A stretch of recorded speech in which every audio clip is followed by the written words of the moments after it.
जालना समृद्धी महामार्ग एक्झिट पॉइंटवर भीषण अपघात। इनोव्हा कारने पाठीमागून अज्ञात वाहनास दिली धडक, सुदैवाने जीवितहानी नाही। जालना एक्झिट पॉइंटवर पारशी टेकडीजवळील घटना।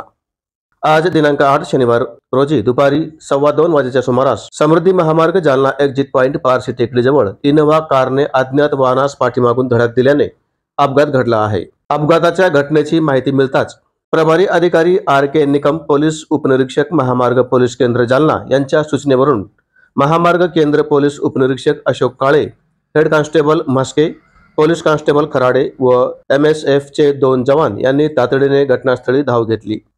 महामार्ग पोलिसांकडून मिळालेल्या माहितीवरून इनोव्हा टोयोटा कंपनीची कार क्रमांक MH43 AR 8460 मध्ये चालक समीर अब्दुल सलाम शेख, राहणार दादर मुंबई सोबत 5 प्रवासी हे समृद्धी महामार्गावरून उतरून जालनाकडे जात असताना समोरील अज्ञात वाहनास पाठीमागून धडकून अपघात झाला आहे।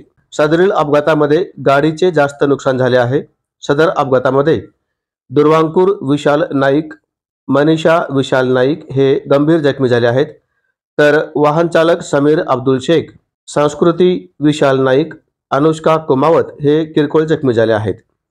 विशाल विजय नाईक हे जखमी नाहीत। सर्व जखमींना समृद्धी ॲम्ब्युलन्सद्वारे जालना येथील सामान्य शासकीय रुग्णालयामध्ये उपचारासाठी हलवण्यात आले आहे। महामार्ग पोलीस केंद्राच्या वतीने सदरची माहिती जालना जिल्हा पोलीस कंट्रोल व चंदनजिरा पोलीस ठाणे यांना देण्यात आली आहे। तसेच समृद्धी कंट्रोलला कळविण्यात आले आहे। हायड्राद्वारे अपघातग्रस्त गाडी ॲडमिन बिल्डिंग येथे पाठवण्यात आली असून महामार्गावरील वाहतूक पोलिसांच्या वतीने सुरळीत करण्यात आली आहे।